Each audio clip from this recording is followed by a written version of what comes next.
오늘 하나님 주신 말씀 보도록 하겠습니다. 오늘 하나님 주신 말씀은 요한복음 14장 9절에서 18절입니다. 요한복음 14장 9절에서 18절 말씀 보도록 하겠습니다. 제가 가진 성경은 신약 172쪽입니다. 요한복음 14장 9절에서부터 18절이네요.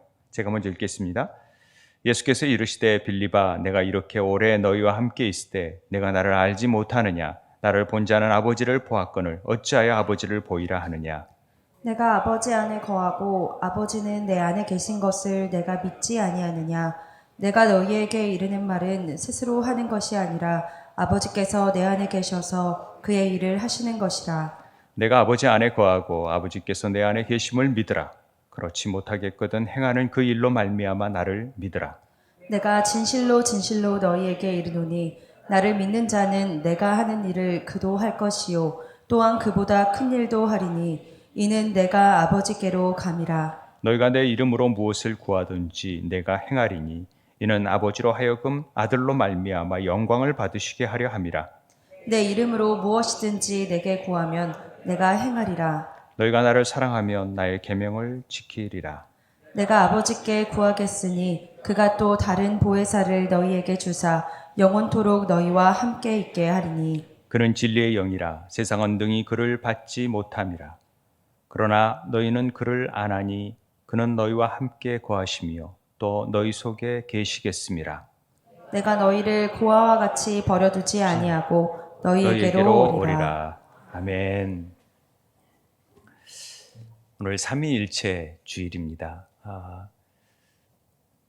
아무래도 좀 생소하지요. 이 절기가 다른 절기들은 그래도 많이 잘 아는데 삼위일체 주일 하면은 삼위의 하나님이시다 이런 식으로 하고 넘어갈 때가 참 많은데 오늘은 그 삼위일체의 하나님의 의미를 좀 깊이 깨닫는 시간이 되길 바랍니다.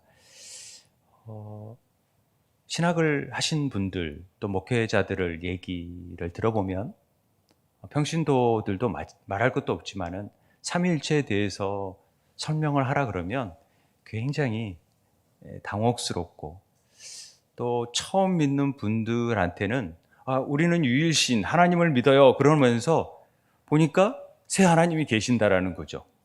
성부 하나님, 성자 하나님, 성령 하나님이 계신다? 이게 무슨 의미지? 라고 여겨질 수 있지 않겠습니까? 그러면서도 왜 우리는 삼위일체에 대해서 자꾸 얘기를 하고 삼위일체 하나님에 대한 얘기를 심심치 않게 하는 것을 볼 수 있습니다. 왜냐하면 이 삼위일체를 이해하는 것이 기독교 신앙 안에서 너무도 중요한 일이기 때문에 그렇습니다. 제가 이게 너무도 중요하다는 말을 하는 이유는 그만큼 중요하다는 얘기입니다. 삼위일체는 한 신비로운 일이다. 이야기는 우리 인간의 지식으로나 생각으로는 이 삼위일체의 하나님을 이해한다라는 것이 굉장히 어렵다라는 얘기입니다. 그런다고 이 삼위일체에 대한 부분을 설명하지 아니할 수는 없습니다. 하나님이 왜 아들을 보내시고 그 아들은 십자가에 죽으시고 왜 또 부활 승천하셔서 또 성령을 우리에게 보내시고 그래서 또 우리에게 뭘 하기를 원하시는지 이런 삼위 하나님이 등장하셔서 이루고자 하는 뜻이 무엇인지를 우리가 알아야 된다는 것이죠. 성경에는 삼위일체라는 말은 한 번도 나오지 않습니다. 그래서 혹자들은 삼위일체가 굉장히 비성경적이기 때문에 삼위일체라는 말을 쓰는 것 자체를 이단이다 이렇게 생각하는 사람들이 있는데 그건 기독교 역사를 몰라도 너무 모르는 무식한 말이죠. 물론 터툴리안이 초대 교부의 아버지라고 할 수 있는 터툴리안이 처음으로 삼위일체라는 말을 썼지만은 그 이후로 니케아 종교회의에서 터툴리안도 삼위일체에 대한 정확한 정의를 내리지 못함으로 양태론 쪽으로 흐르는 경향이 있어서 이 니케아 종교회의에서 아타나니우스라는 사람을 통해서 삼위일체 교리가 확립되어졌던 부분을 우리는 이렇게 막연하게 들었던 기억이 있습니다만은 하나님이 아버지이고 아들이고 성령님이시다. 그런데 아버지는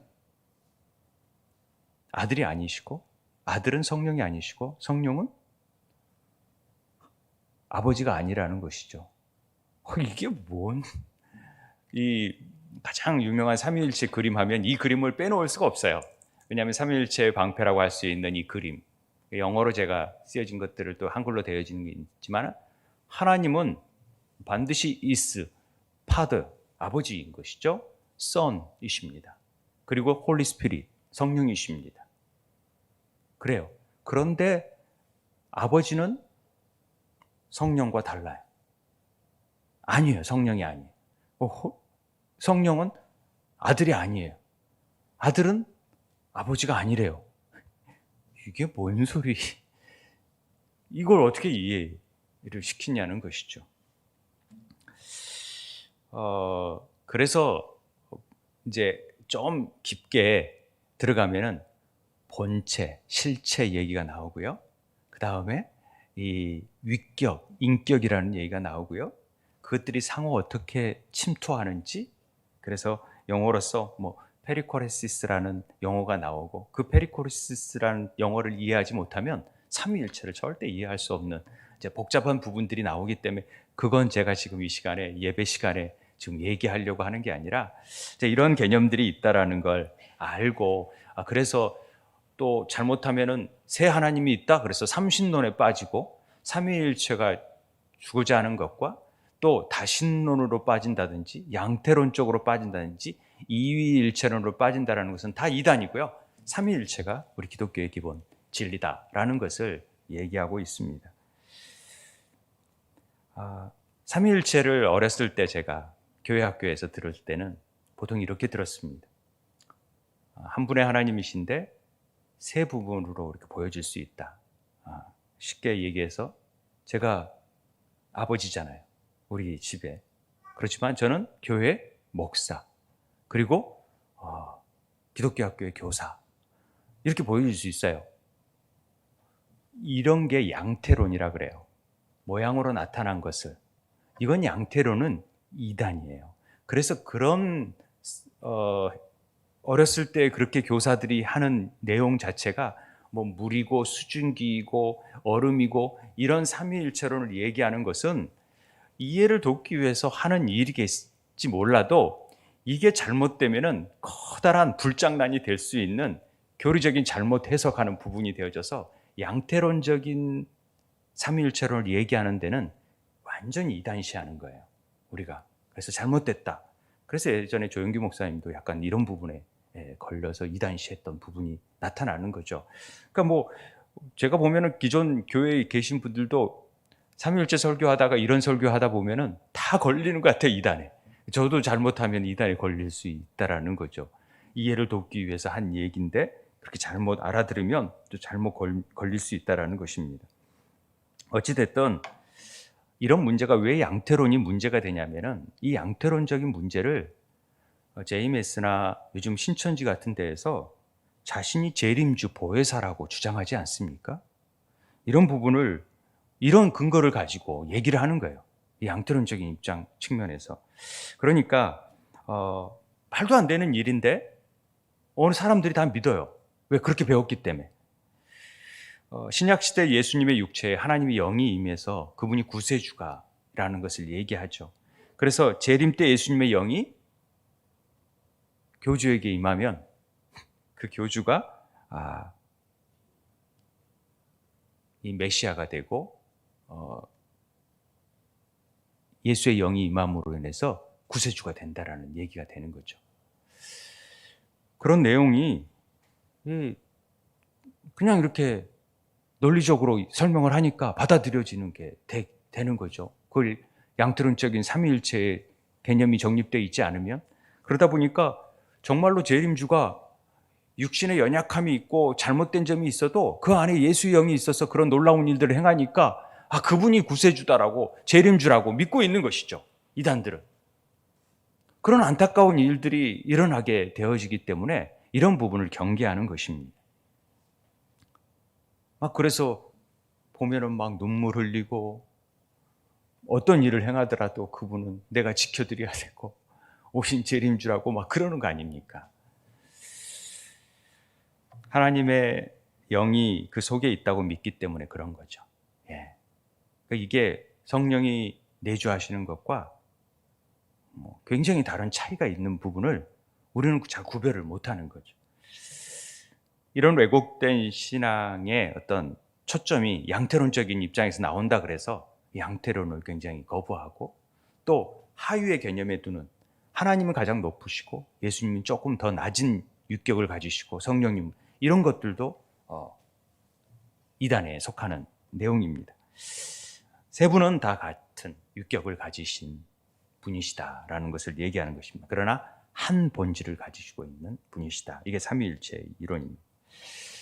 우리는 성경에는 나와 있지 않지만 오늘 찬양했듯이 거룩, 거룩, 거룩. 왜? 천상에서 왜 이렇게 거룩을 3번이나 할까요? 주여 삼창 왜 합니까? 모르고 막 할 때가 많다라는 거죠. 2번만 하면 될 텐데 왜 3번을 꼭 하는 것이지? 이렇게 얘기할 수 있잖아요. 마태복음 28장 19절에 보면은 예수님께서 특별한 사명을 베푸시죠. 아버지와 아들과 성령의 이름으로 세례를 베풀고 땅끝까지 복음을 전파하라는 얘기를 하십니다. 아니 왜 세례를 줄 때 그냥 아버지 이름으로 세례를 주면 되지? 왜 아버지 또 아들 성령 이름으로 세례를 주라 그러는 거죠? 여러분 세례 받으실 때 다 성부와 성자와 성령의 이름으로 세례를 받으셨잖아요.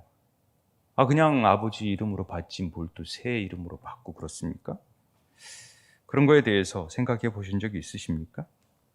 우리 축도할 때 제가 주 예수 그리스도의 은혜와 하나님 아버지의 사랑과 성령의 교통하심을 얘기하잖아요. 고린도후서 13장 13절을 가지고 축도를 하잖아요. 왜 그렇게 하는 거죠? 그냥 하나님 사랑이죠. 한 분이신데 사랑이죠. 그러면 되는데 뭘 또 그렇게 다 일일이 예수님 나오고 또 하나님 나오고 성령님 나오고 이렇게 얘기하는 것인지 이게 왜 이해를 잘 못하겠다 하는 분들도 있죠. 민수기 제사장의 축복을 왜 안 하고 또 이렇게 하는지. 마태복음에 보면은 우리 사도신경은 다 삼위의 하나님을 신앙 고백할 수 있게끔 만들었잖아요. 그 아들 예수 그리스도, 하나님 아버지, 그 다음에 성령을 내가 믿고 이런 부분을 이 삼위 하나님의 전체 맥락이 다 거기에 담겨져 있어요. 그래서 동방신학, 서방신학의 핵심은 삼위일체에 있어요. 그런데 서방신학은 일체 부분에 강조점을 두고 서방신학은 삼위에 강조점을 두고 있다. 동방신학은 삼위에, 서방신학은 일체 이런 차이만 있지. 그러나 전체적인 맥락에서 이 삼위 하나님을 강조하고 있는 것이 우리 기독교의 핵심 교리거든요. 그래서 삼위일체 교리를 이해하지 못하면 전체 우리 구원의 경륜을 이해할 수 없다 이렇게 말하고 있습니다. 자, 그 부분을 한번 더 보려고 합니다. 마태복음 3장에 보면은 처음으로 삼위의 하나님이 나타나세요. 신약에서 예수님께 세례를 받으실 때 성령께서 비둘기같이 임하시고 아버지의 목소리가 들려요. 그러면 분명하게 우리는 알기를 아버지가 계시고 아들이 지금 여기에서 세례를 받고 성령님은 계시니까 이게 세 분이 지금 있는 것처럼 보여지잖아요. 그럼 사실이에요, 그게. 그래서 삼위일체로는 먼저 세 분이 있다라는 것 자체를 먼저 인식하는 게 참 중요해요. 제가 삼신론을 주장하는 게 아니라 삼신론을 빠지면 안 되지만 그분이 어떻게 하나 되어지는지가 참 중요하죠. 제가 여기 어떤 천국에 갔다 오신 그 간증을 하나 읽는데 천국에 갔더니 세 분의 하나님이 계신데요. 성부, 성자, 성령이 계시더래요, 같이. 근데 아니 하나님이 유이신이라면서 왜 세 분이 계시죠? 그랬더니 이렇게 딱 합쳐주시더래요. 한 분이 되셔가지고 얘기하시더래요.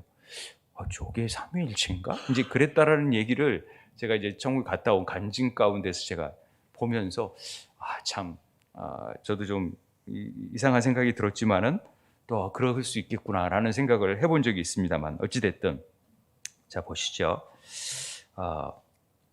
하나님이 우리를 창조하실 때 어떻게 창조하시면 하나님의 형상대로 창조하세요. 그런데 26절에 하나님이 이르시되 우리의 형상에 따라 우리의 모양대로 우리가 사람을 만들자 그래요. 하나님이 이르시되 우리라고 얘기해요. 우리. 그러면 사람들과 천사들과 같이 만드신 건가요? 이게 난해 구절이에요. 그런데 우리라는 말을 일반적으로 삼위의 하나님이 태초부터 우리를 향한 놀라운 계획을 가지고 계셨다. 이렇게 보는 거예요. 이미 우리 안에서 삼위의 하나님의 역사를 통하여서 그 형상 안에서 삼위의 하나님이 어떻게 교제하고 이루시고 사귀고 그 사귐을 통하여서 일을 이루시는지를 그대로 우리 형상 가운데 심어 놓으신 거죠. 그래서 우리도 삼위 하나님이 하시는 교통처럼 우리도 함께 그 주님과 하나 되어져서 그 일을 행할 수 있는 일이 되어진 것이 바로 이 창세기에 벌써 하나님의 형상대로 지으신 하나님의 계획이 있었다라는 것이죠. 그런데 인간이 죄를 지음으로 말미암아 이 형상이 어그러졌다라는 것은 하나님의 임재하심과 성령님의 역사와 예수 그리스도의 일들이 어그러지기, 이 교제가 어그러지기 시작했어요. 그래서 하나님의 성령이 우리 안에 거할 수 없게 돼요. 죄가 있기 때문에. 이해되십니까? 그러므로 인해서 하나님은 이제 그 일들을 회복시키는 일을 이루시기 위해서 태초에 이미 우리가 죄를 짓는 것을 연약함을 알고 있기에 삼위 하나님이 행하셨던 일들이 뭐였냐면 그 죄를 지은 이후에 바로 여자의 후손을 통하여서 그 후손을 통하여 구원의 계획이 이루어져요. 그래서 예수 그리스도는 마리아를 통하여서 육신할 수밖에 없었던 이유죠. 그렇게 되지 않고서는 육신을 입고 내려오지 않고서는 도저히 우리의 죄의 문제를 해결할 방법이 없기 때문에 그런 거예요. 그냥 죄 없어 그렇게 되는 게 아니라 철저히 그 육신을 입은 우리들을 알고 있기에 그 연약함을 감당하시기 위해서 인성 그대로 십자가에 매달리셔서 물론 신성이 감추어져 있지만 그대로 그 일들을 감당해내시고 죽으시고 부활하셔서 승천하시는 거예요. 그리고 보좌 우편에 앉아 계셔서 성령님을 보내시는 일을 통하여서 진짜 우리가 하나님 앞에 거하는 삶이 뭔지를 가르쳐 주는 거예요. 그래서 진짜 교제가 회복될 수 있도록 만드시는 일들이 이 삼위 하나님 안에서 있다라는 사실을 이해하지 못하면 우리 구원의 경륜을 절대 알 수가 없다라는 거죠. 이 일들이 어떻게 이루어지는지. 그래서 그는 근본 하나님의 본체세요. 아까 본체라는 얘기가 나왔지만은 그는 한 본체이신데 동등됨으로 취하지 않고 그냥 종의 형체를 입고 이 땅에 내려오시는 거예요. 놀라운 성육신의 신비는 육신을 입고 내려오신 것 자체가 벌써 이건 엄청난 자기 희생입니다. 십자가를 지는 것보다도 훨씬 우리 같은 연약함을 가지고 이 땅에 내려오시는 것 자체가, 그래야 우리 인성을 가진 존재들이 죄의 문제가 해결됨으로 인해서 우리도 하나님 앞으로 나아갈 담대함을 얻게 돼요. 죄인들은 절대 하나님 앞에 설 수 없는데 그 문제가 해결됨으로 인해서 우리가 하나님의 보좌 앞으로 나아갈 수 있고, 왜? 그분이 또 성령님을 보내셔서 성령님이 우리를 인도하시기 때문에, 보호하시기 때문에, 지키시기 때문에. 우리 성령님에 관한 찬양을 했잖아요. 그런 부분이 되어지는 것이죠. 그래서 왜 하나님이 그냥 구원하시면 되지, 뭐. 너 구원할게. 그러면 되지. 아들을 보내시고 또 성령을 보내시고 왜 복잡하게 일들을 하시는지를 두렵고 떨림으로 구원을 이루어가는 삶 속에서 조금씩 알아가는 것이 구원의 경륜 속에서 나오는 놀라운 신비예요. 그래서 우리는 그 일들을 알아가면서 우리를 위해서 어떻게 하나님이 이 놀라운 일들을 이루어신지를 깨닫기 시작하면 시작할수록 하나님의 은혜 앞에 꼬꾸라질 수밖에 없는 것이 우리의 존재라는 것입니다. 그걸 알라는 것이죠.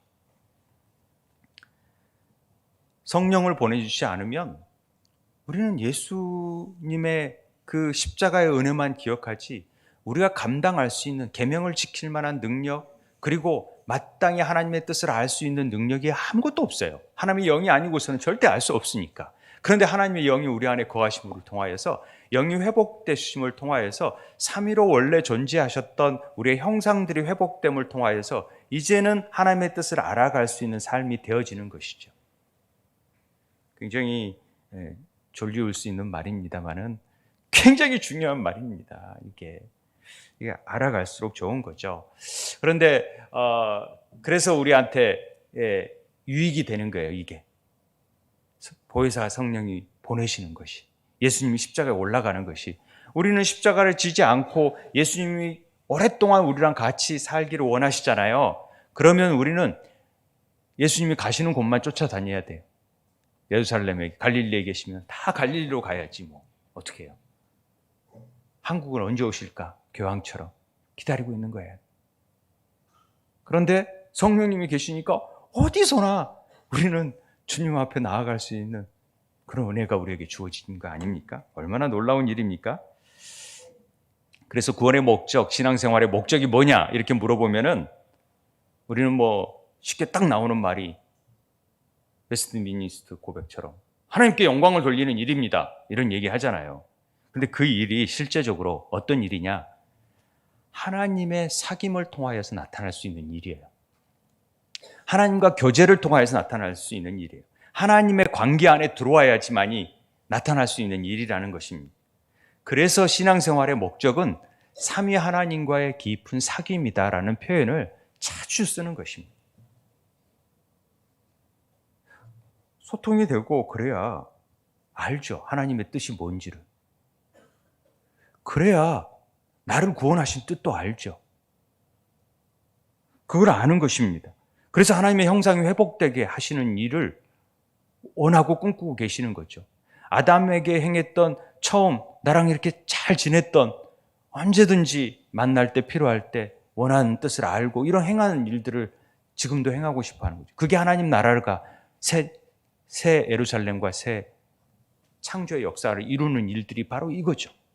새 하늘과 새 땅에서 하나님 나라의 통치가 이루어지는 일들, 온전하게.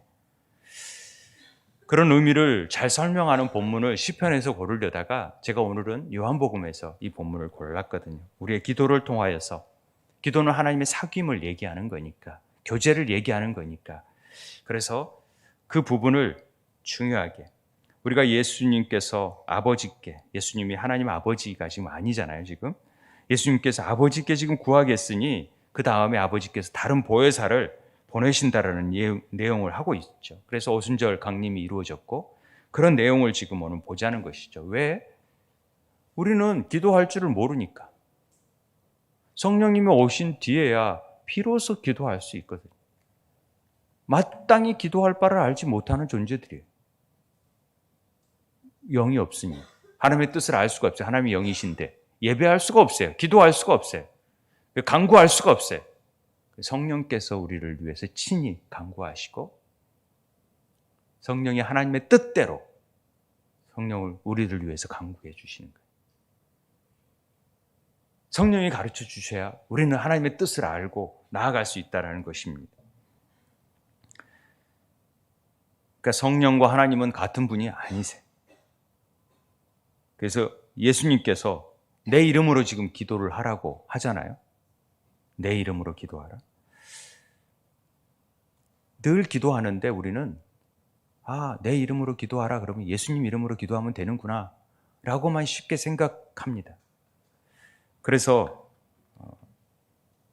모든 일에 예수님 이름으로 다 잘 기도해놓고 예수님 이름으로 기도합니다를 빠지지 않고 우리는 하게끔 교육하고 있습니다만, 실제적으로 이 내 이름으로 기도하라는 것은 이 삼위일체적인 하나님의 이름을 통하여서 기도하라는 의미가 되는 것입니다. 즉 우리가 기도할 때 정확하게 하나님 아버지께 기도하는 것이고, 그 기도는 성령의 도움이 없이는 할 수 없는 기도이기 때문에 성령님의 도움이 반드시 필요하고, 그래서 예수 그리스도께서 이루신 일들을 우리가 기억하면서 그 이름을 통해서 올려드리는 것이 우리의 기도가 돼야 된다. 지금 이 얘기를 하는 것입니다. 그러지 못하면 엉뚱한 기도가 되어질 수 있어요.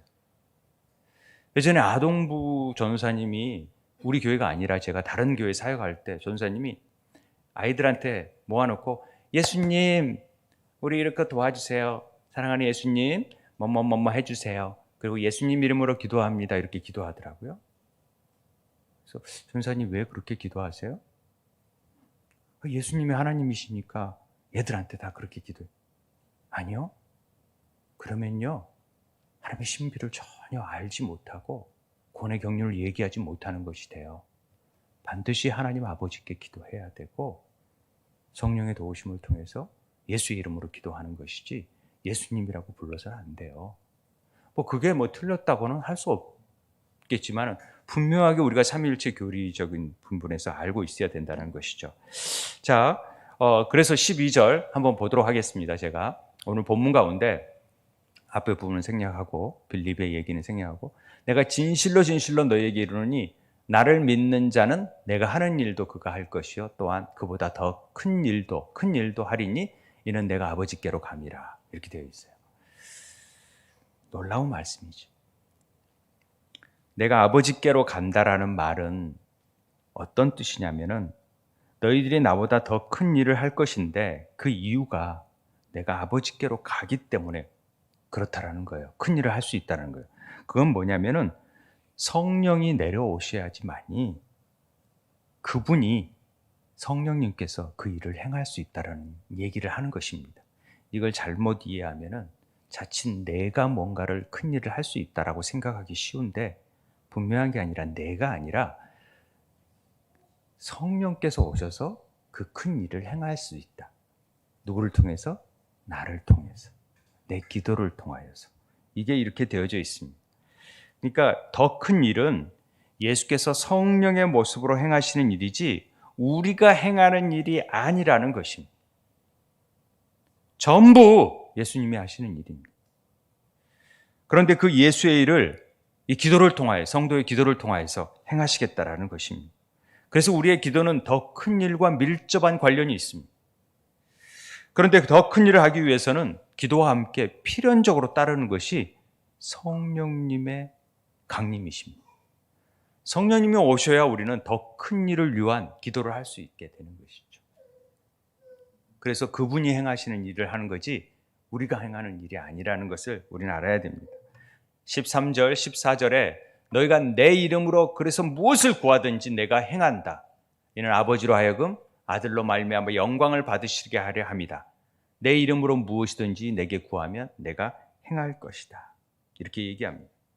우리가 예수의 이름으로 구하는 모든 것은 우리가 하게 될 더 큰 일과 밀접한 관련이 있다고 했습니다. 그러니까 더 큰 일을 위해서 예수 이름으로 우리는 구해야 하는 것이고 그 구하는 모든 것은 예수님이 하나도 빠짐없이 우리에게 다 들어주시겠다는 말씀입니다. 이해되세요? 굉장히 복잡한 것 같아요. 그런데 더 큰 일이 뭐냐? 이게 중요하죠. 더 큰 일. 더 큰 일은 원어로 보면 더 유대한 일입니다. 예수님보다 더 유대한 일을 우리가 할 수 있다라는 거죠. 누가 오시면? 성령이 오시면. 그런데 그 유대한 일이 뭐냐? 예수님이 행했던 기적적인 일도 오병이의 기적들, 사람을 살리고 고치고 이런 일들을 우리가 생각할 수 있는데 그런 일들은 작은 일이에요. 그보다 더 유대한 일이 있어요. 그 유대한 일이 뭐냐? 아버지의 뜻을 행하는 일입니다. 이해되세요? 아니 그런 기적을 행하는 일은 그 일에 합당한 일이지만 아버지의 뜻을 구하는 일은 어마어마한 일이거든요. 저는 이 부분이 굉장히 은혜가 됩니다. 예수님의 십자가의 삶이 그랬던 것처럼 우리는 우리 자신의 뜻을 이루는 것이 아닌 것입니다. 목숨을 내어놓더라도 하나님 뜻을 이루기 위해서 행한다면 그 일이 위대한 일이 되어질 수 있습니다. 그러니까 우리의 기도 자체가 내 뜻을 위한 기도가 아닌 철저히 아버지의 뜻을 이루는 기도여야 된다라는 것을 말하고 있고 이것이 더 큰 일을 이루는 일이라는 것을 말하고 있습니다. 그래서 우리는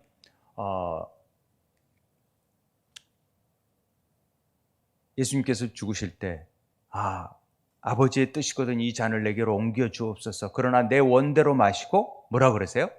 아버지의 원대로 해달라 그러잖아요. 요한 1세에 보면 그를 향하여 우리 가진 바 담대한 이것이니 그의 뜻대로 무엇을 구하면 들으시겠다. 그러니까 그냥 기도만 하는 게 아니라 그의 뜻대로 구할 수 있는 삶이 돼야 됩니다. 그래서 우리의 기도는요, 철저히 나를 죽이고 나를 부인하고 나를 깨뜨리고 아버지의 뜻이 내 삶 속에 이루어질 수 있도록 행하는 것이 유대한 기도라는 것을 우리는 깨달을 수 있습니다. 그런데 우리는 기도를 배우질 못해서 알지 못하잖아요. 그래서 마땅히 빌 바를 알지 못한다라는 얘기를 하고 있는 것입니다. 성령이 말할 수 없는 탄식을 하는 거죠. 아니, 성령이 계시는데 왜 성령을 의지하지 않고 성령의 말하게 하심을 따르지 않고 자기 기도를 하고 있냐는 거죠. 성령하고 무관하게. 그러니까 탄식을 할 수밖에 없어서 간구하는 거죠. 제발 하나님의 뜻을 알 수 있게 해달라고 기도하는 것입니다. 그러니까 우리의 기도는 삼위로 계시는 아버지께 성령의 도움을 통하여서 예수 이름으로 기도한다는 이 기도의 내용을 잘 이해하는 것이 중요합니다. 그렇지 않으면요, 이방인들이 하는 기도와 다를 바 없어요. 다른 종교에서 다 기도해요. 그 기도와 다른 이유가 뭔데요? 이게 완전히 다르지요. 무엇을 먹을까, 무엇을 마실까, 무엇을 입을까 하지 말라고 합니다. 다 이건 이방인들이 구하는 것이죠. 하늘 아버지께서는 이미 모든 것이 너희에게 있어야 할 것을 아세요, 모르세요? 아세요. 지금 가장 갈급한 부분을 다 알고 계세요. 그런데 아버지의 뜻이 뭐냐? 이걸 깨닫게 하기 위해서 지금 일들을 우리에게 기도를 시키는 것이죠. 그것하고 상관없이 행한다? 그러면 안 된다라는 거죠. 물론 우리가 필요한 것들을 당연히 구하라고 하시는 거죠. 다 주세요, 하나님이. 왜 못 줘요? 아니, 생선을 달라는데 뱀을 줍니까? 아니요. 알을 달라는데 정갈을 줍니까? 아니요. 필요한 거 다 주세요. 그런데 그게 목적이 아니라는 거죠. 왜 필요한 것은 다 이미 아시니까 주세요. 그런데 성령을 더 주신다고 그러잖아요. 누가복음에. 성령을 선물로 주시지 않겠느냐? 성령을 주시면 우리가 다 아는 거죠. 그 뜻을. 그래서 필요한 것들을 이거 다 이미 다 하나님이 내 형편을 아시니까 주시는데 정말 아버지의 뜻이 무엇인지를 깨닫고 우리가 기도하는 것이 참 중요하다는 것이죠. 그래서 우리가 기도할 때 정말 돈 주세요. 또 고쳐주세요. 필요하니까 구할 수 있어요. 그러나 그런 자기 욕망의 기도보다는 그 일을 통한 아버지의 뜻이 무엇인가를 먼저 기도해야 된다는 것을 얘기하고 있습니다. 하나님, 왜 이렇게 병에 걸렸는지, 왜 제게 이런 어려움이 닥치는지, 제가 왜 이런 일에 했는지 아버지의 뜻이 뭔지를 알고 싶습니다. 그건 성령께서 가르쳐 주셔야 됩니다. 하고 기도해야 되는 것이죠. 그러니까 우리의 기도는 내 뜻을 내려놓고 아버지의 뜻을 깨닫게 하는 씨름이 기도인 것입니다. 13절 14절에 내 이름으로 무엇을 구하든지 라는 말이 있어요. 이 말의 의미가 뭐냐면 예수님 이름으로 무엇을 구하든지 다 이루겠다라는 말에는 내 요구가 아니라는 거죠. 예수님 이름으로 구해야 된다라는 거죠. 그러면 예수 이름으로 기도하면 다 내 얘기해놓고 뒤에 가서 예수님 이름만 붙인다고 되어지는 게 아니라 내가 구하는 모든 것들은 예수님의 일들을 이루기 위한 일들로 채워져야 된다는 것을 말하고 있는 것입니다. 그래서 예수님 이름으로 구해야 하는 무엇이든지는 우리가 원하는 무엇이든지와 아닌 예수님이 원하는 무엇이든지 이루어 주십시오. 이런 의미가 담겨져 있어요. 그러니까 예수님의 뜻을 알려면 성령님의 도움이 필요해서 그분이 걸어가신 길을 걸어갈 수 있는 삶이 될 수 있도록 우리가 기도하는 것이죠. 예수님이 이 땅에 오셔서 이루고자 한 일이 뭐예요?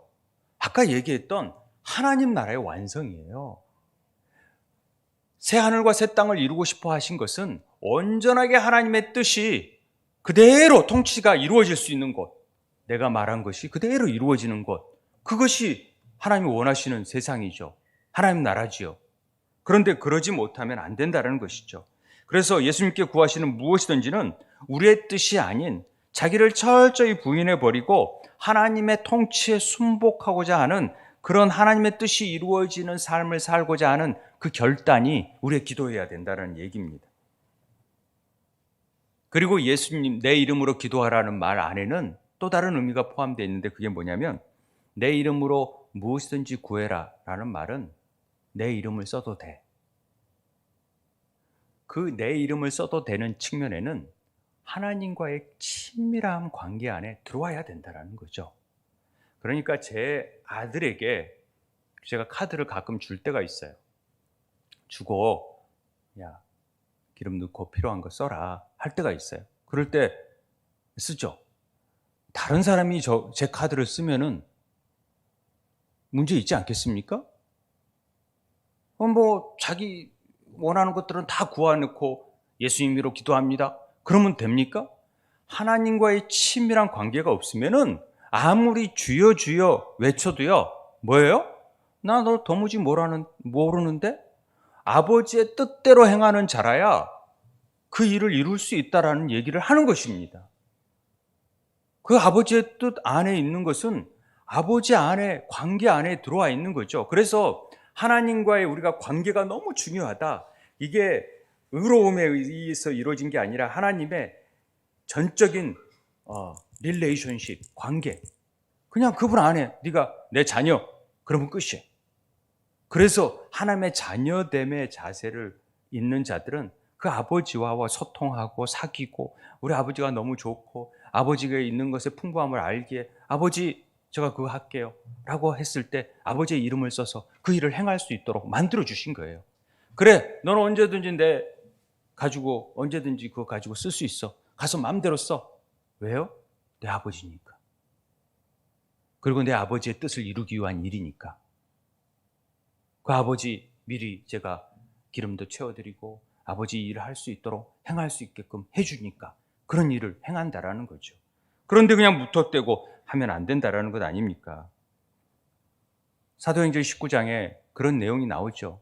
마술사가 바울과 예수 이름으로 막 귀신을 쫓아내는 일들을 보면서 부러워가지고 나도 저거 한번 해봐야겠다 하고 야 귀신아 나가 그랬더니 야 나 바울도 알고 예수도 아는데 너 누구야?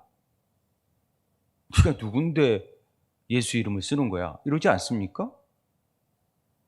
간혹 우리도 예수 이름으로 막 하는데 넌 누군데? 하나님도 한 번도 안 찾다가 갑자기 예수 이름으로 이제 다급해지니까 그러니 마지막 그런 느낌이 들 때 그러면 안 된다라는 거죠. 끊임없이 하나님과의 교통 이런 것들이 일어나야 된다라는 것을 얘기하는 것입니다. 이게 기도의 어려움입니다. 기도가 달리 어려운 게 아니라 그 뜻을 잘 모르고 그 친밀함을 잘 유지하지 못하니까 어려운 것이죠. 그러나 하나님께서 우리를 자녀 삼으시고 성령을 주셨기 때문에 우리는 언제든지 그 은혜의 보좌 앞으로 나갈 수 있는 담대함이 있어요. 그러니까 얼마나 기도가 우리의 특권인지를 알고 계셔야 되는데 그걸 모르면 안 된다는 것이죠. 결국 기도는 삼위 하나님 이름으로 구하는 것입니다. 내 이름으로 구해야 얻는다. 내 이름으로 구하지 않았기 때문에 너희들이 얻지 못하는 것이다. 이 말은 하나님과의 친밀한 교제와 하나님의 그 성령의 도우심과 아버지의 뜻을 구하는 기도가 되지 않으면 안 된다라는 얘기를 하고 있는 것입니다. 어떻게 우리가 그분 안에 구합니까? 어떻게 그분이 하나님이 우리 안에 구하십니까? 이게 놀라운 일이죠. 성육신 하셔서 죽으시고 부활 승천하셔서 보혜사를 보내주셔서 이루어진 일입니다. 어마어마한 구원의 놀라운 섭리를 우리에게 베풀어 주셨는데 우리는 성령님 우리 안에 계신지도 몰라요. 그 악한 영에 의해서 철저히 농락당해. 그리고 속는 거죠. 뭐라 하면은 두려워하고 염려하고. 왜? 아니 만왕의 왕이신 성령님이 내 안에 거주하시고 임재하고 계시고 털끝 하나 상황이 없이 그 깊은 사랑의 소리를 끊을 수 없는 놀라운 관계를 맺어주고 계시는데 아니라는 거예요. 교회가 그런 곳이에요. 그런 성령의 공동체가 교회인 것입니다.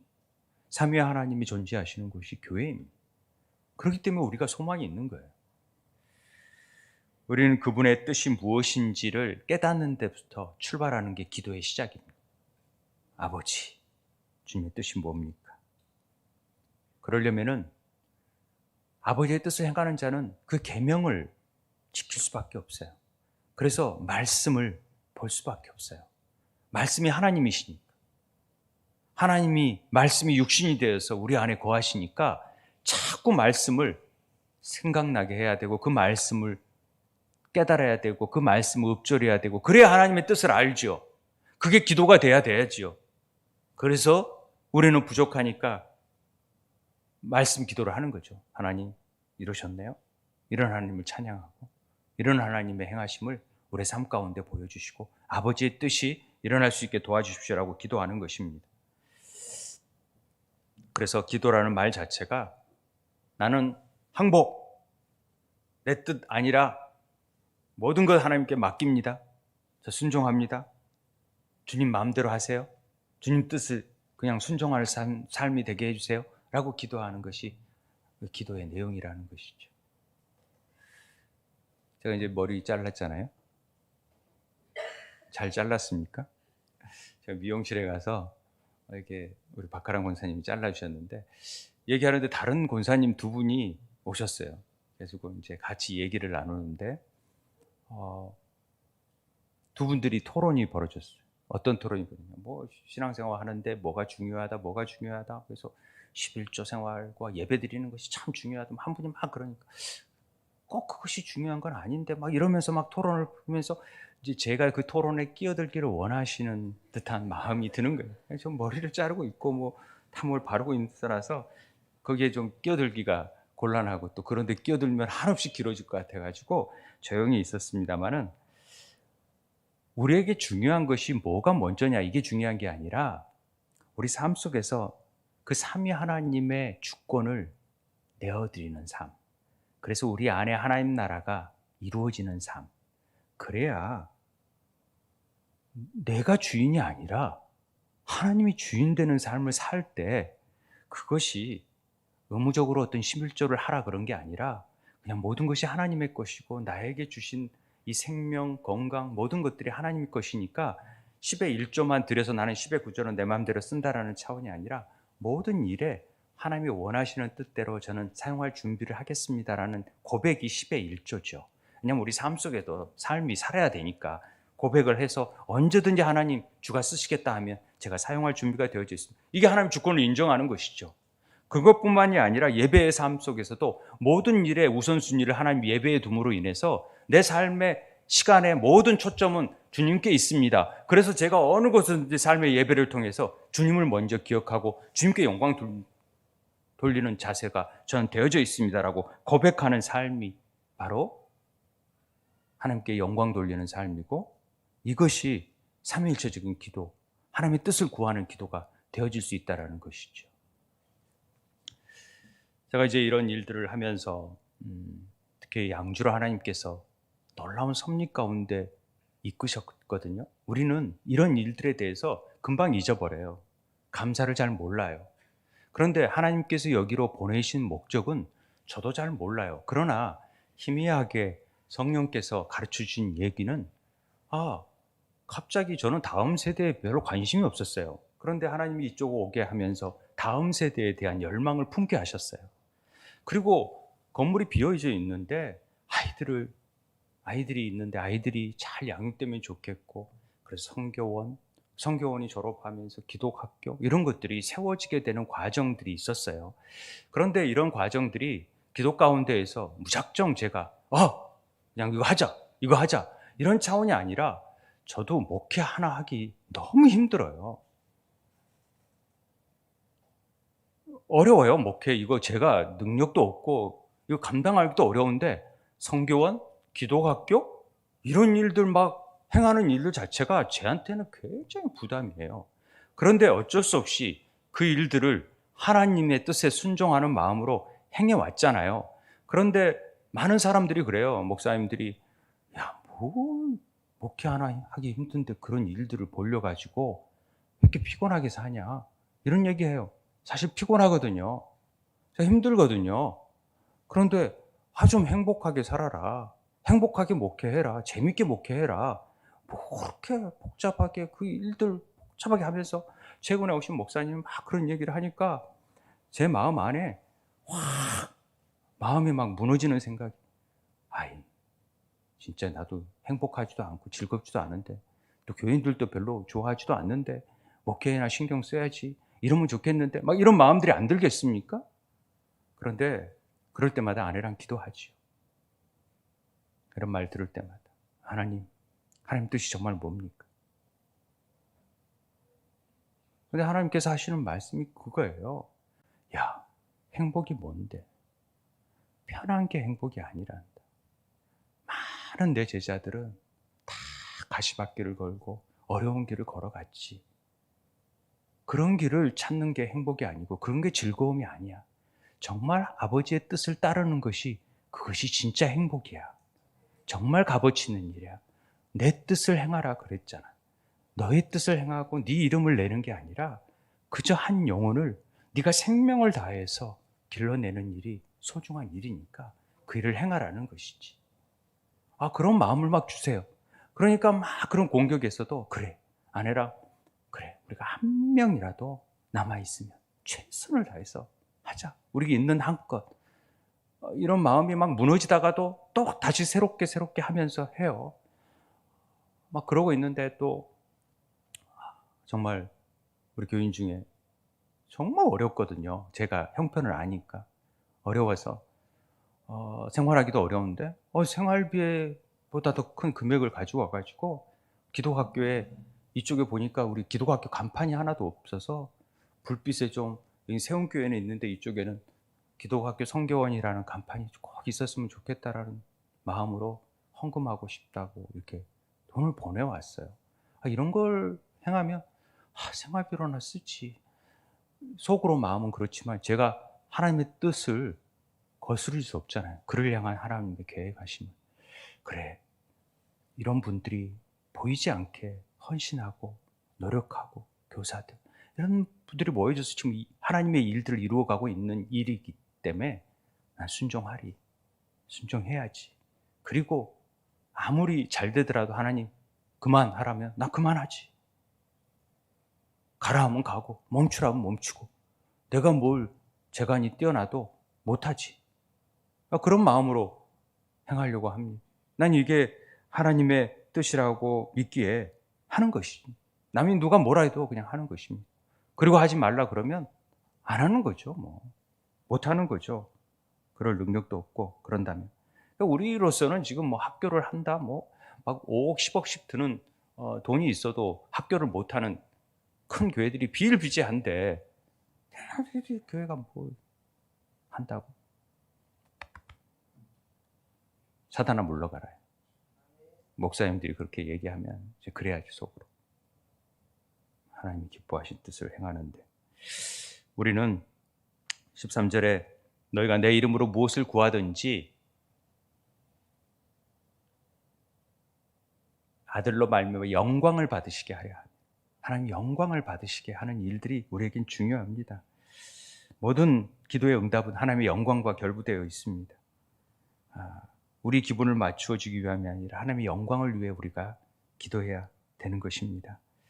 그래서 하나님의 영광을 돌리는 일을 행할 때 하나님 기뻐하시고 우리의 소원의 항구에 다다를 수 있게 된다는 것을 믿고 있습니다.